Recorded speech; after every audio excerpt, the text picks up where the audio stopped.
The spacesuit suddenly turned white, which meant his body had been poisoned. Kitai quickly opened his palm to check, and sure enough, a leech had latched onto the back of his hand. He forcefully shook it off, but the wound on his hand had already begun to turn black. Then, his face started swelling, and his consciousness became hazy. He hurriedly asked his father for help, but his father remained calm. You are going to have to administer the antitoxin in sequence. Inject yourself with the clear liquid first. Do it now. Kitai took off the backpack from his back and searched for the first dose of treatment. Now the second. ASAP. To your left, Kitai. Left! I can't feel my hands. Dad, I can't feel my hands. Press it into the ground. Roll over on it and press it into the ground, Kitai.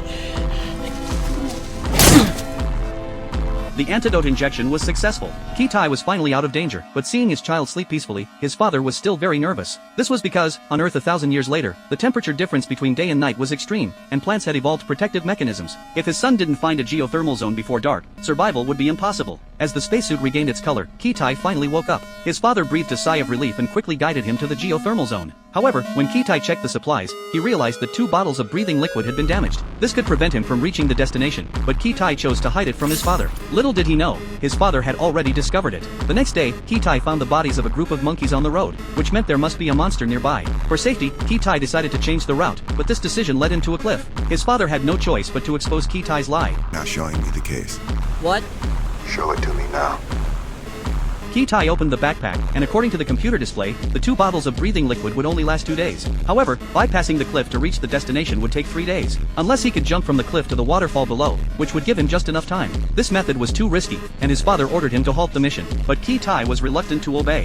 He had witnessed his sister's death with his own eyes, which had weighed heavily on him for years. Now, with his father badly injured and waiting for him to save him, he couldn't give up. He had to prove himself to his father. And you think I'm a coward? You're wrong! I'm not a coward! You're the coward!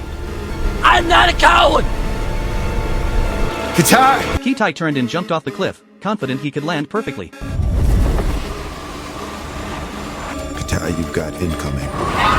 Do you copy? You've got incoming. But then an eagle appeared above his head. Kitai realized he was being targeted as prey. He could only dive to evade the eagle's pursuit.